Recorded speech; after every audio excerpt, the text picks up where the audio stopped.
Hello and welcome into the JaxUSL Report along with Mauricio Ruiz. I'm Cole Pepper.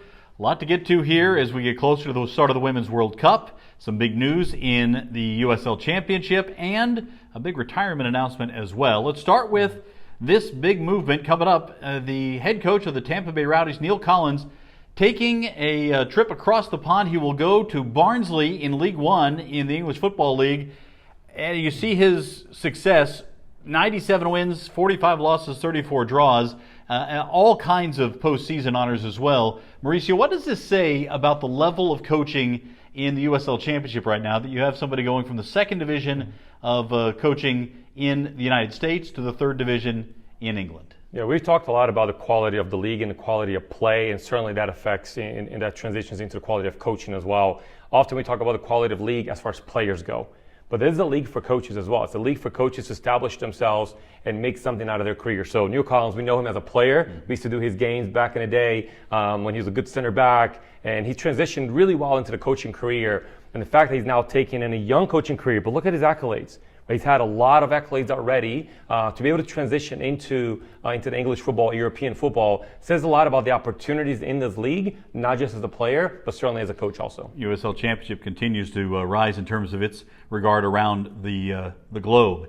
Certainly, talk about the top level of play on the women's side around the globe for much of the last decade. Megan Rapinoe has been one of the stars for the U.S. women's national team and on her club teams as well. And Mauricio, this past week, Rapinoe announcing that at the end of this club season, which will follow the World Cup, will be her last. She'll retire. What a mark she's made on women's football. And I think that's exactly, it's not just what she's done and accomplished as a player on the field, but certainly what we're going to remember for her, for what the impact that she's made as far as women's football and football in general, about equality and a lot of things, other things that she champions.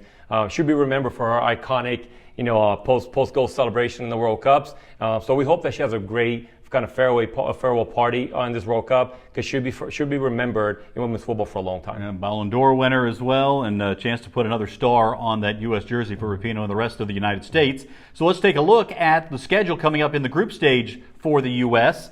On July 21st, they open against Vietnam, then the Netherlands, which might be their toughest competition in the group stage, before taking on Portugal on August the 1st. You see, all of those matches are in New Zealand for the United States.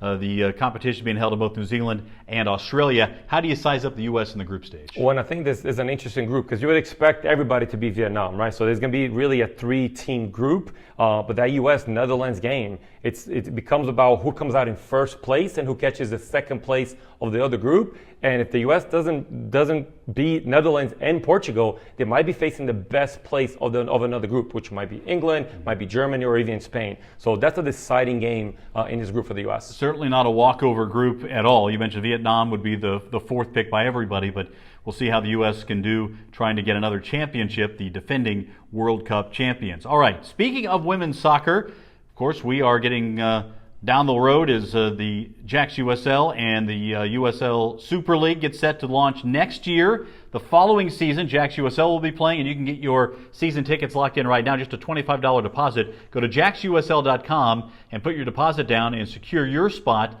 for what happens for the first ever professional franchise in Jacksonville of any sport.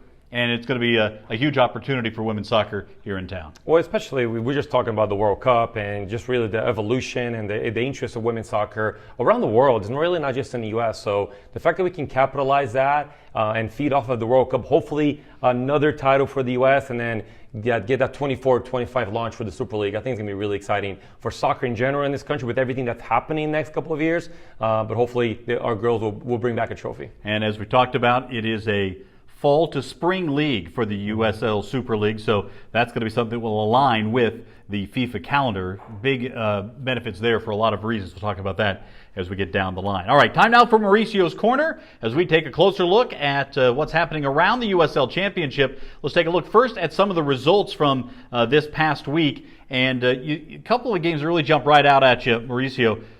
Memphis falling 4-0 to San Antonio, who continues to score goals in bunches. That has to jump out at you, as does the 4-0 Colorado Springs Switchbacks victory at home against Monterey Bay. Well, the Memphis game, right? We talked about Memphis. We'll look at the standings here in a little bit, and they're still in that hunt, but they went 12, 13 weeks without losing a game. and then now back-to-back, not only losing, but 6-0 last week to the Rising, and now 4-0 to San Antonio. Two teams that can put goals on the board, but against a Memphis team, you would have never expected that. All right, we'll also take a closer look at the standings right now, the table in the West.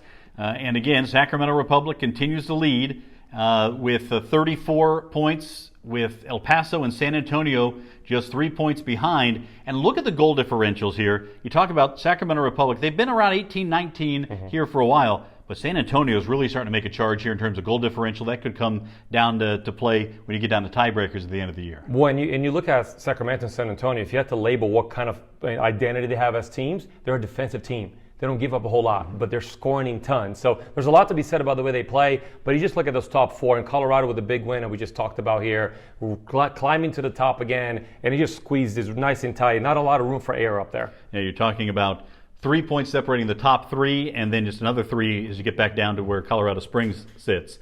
In the East, let's take a closer look at the table there, and you see Tampa Bay Rowdies 5 straight without a defeat. Same for Pittsburgh, but Pittsburgh mixing in an extra draw has dropped them down. Tampa Bay up on top as Neill Collins departs. He leaves Tampa Bay in a good spot at the top of the table. Those two teams have been at the top for most of the season. Charleston Battery also a little bit of a struggle here over the past couple of weeks. What else jumps out at you about the Eastern Conference? Well, like you said, I think the top is just really tight as much as in the West. So a lot of parity in the league. But I want to keep highlighting Memphis there a little bit. 2 losses in a row, but the body of work that they've done so far is still allowing them to stay there. Still 16 games, 2 games in hand to pretty much everybody else. And we have a new participant in that playoff spot. FC Tulsa has really been at the bottom of the league mostly. New coach, Blair Gavin, feels like he's starting to get his team rolling. If they can get into the playoff and they can get hot, they could be a team to contend for. All right, let's take a look at our game of the week, and we will go back a week, since we didn't have a show last week, to the game that really was the highlight game in the USL this past week because of the departure of Neill Collins that we talked about.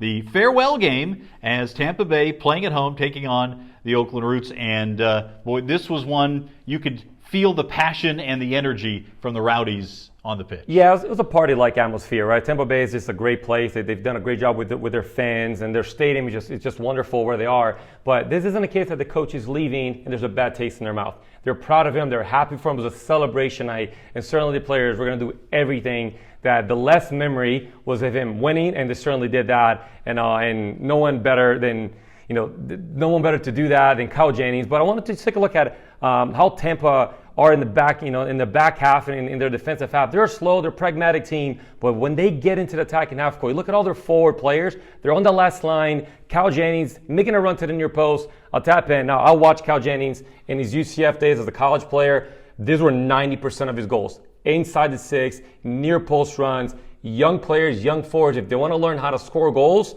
get to the 6-yard box, get to the near post. Beautiful ball by Dennis there. Nice little cross by Negard and Kyle Jennings. He'll make a living in the professional environment with near post tap-in goals. And that wasn't the only time we'd hear from Kyle Jennings during the course of this one. It was more from the Rowdies. Yeah, and the Rowdies, once again, they're just a vertical team. I just kind of wanted to highlight, you give them space in the attacking half. It's not about combination. It's about getting vertical, putting pressure on that defensive line. See, big force lasso off of the big punt. J.J. Williams gets the ball in the half space. Kyle Jennings again, you're going to give him space, you're going to back off from him. Everybody else run forward, and he just takes it himself and does it by himself with his second goal of the night. Well, and going to halftime, up 2-0, the celebration was on in Tampa. There were plenty of big moments here. Interesting to see how sort of the stats don't always necessarily tell you about the game. Just take another look at Jennings' second goal here. There were a lot of shots on both sides.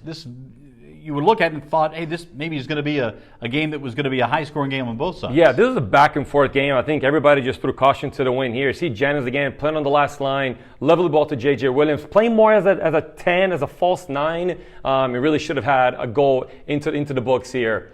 And then closer towards the end of the game, look into the box. Rowdies players just getting in there. Negar just gets don't show me your number kind of dribble, gets the defender to spin around, show me his number, and then Kyle Jennings, where's the echo in that near post spot, making a living out of it. Yeah, he's going to start collecting mail at the near post the way things are going. So a hat trick for Jennings and 3-0, but in the final 30 minutes, plenty of fight coming from Oakland. Yeah, and plenty of time, right? 30 minutes, 3 goals, if you have opportunities. But the highlight here is really Rowdy's goalkeeper just standing on his head. We're going to show you 4 individual moments, and there were more throughout the game. It was about 14 shots even to both teams. Oakland getting on the last line. I think everybody from Rowdy's wanted to score, so they kept getting forward, and Oakland just kept getting opportunities. But Rowdy's keeper just standing his head, was not about to ruin the party for his coach on his way out. Big performance by Connor Sparrow for Tampa Bay. And you saw a couple of saves there, and then comes up big again here. Yeah, just a little bit of scrappy from the Oakland players. I mean, that's kind of how they are, the Northern California team. A lot of gut, a lot of fight from them. But Sparrow, once again, look at him celebrating saves as if they were goals. And you just want to see, and you love that about your goalkeeper. Well, it's certainly a reason to celebrate for the other team, the closest team for Jacksonville in the state of Florida. Not the only one, of course. You have down in Miami as well. But to see that kind of celebration, what's happened, we look forward to seeing Jacksonville renew the rivalry with Tampa in a couple of years. All right, looking ahead, Mauricio, we've got a big one out west for our game of the week next week. Yeah, so this is a fight between 4th and 5th place, and 2 teams that continue to kind of climb. They have a couple bad weeks, and they come back down to that 6-7, that playoff line. They have a couple good weeks, and they kind of get themselves back. I think these are 2 teams that should be containing, but not consistent enough. And you see, look at Sacramento and San Antonio. Those are the teams on top of the league. That's consistency. El Paso. These are 2 teams that have the same quality, but the consistency, maybe the injuries or whatnot, or international call-ups. But so this should be a great football game. 2 teams that want to play and have a lot of attacking power. All right, we'll keep an eye on that one for next week. Remember to subscribe to our channel if you haven't already, and go to JaxUSL.com once again if you want to put your deposit down on your season tickets for both the men's and the women's league coming up here in a couple of years. For now, for Mauricio Ruiz, I'm Cole Pepper. Thanks for watching the JaxUSL Report. We'll talk to you next week.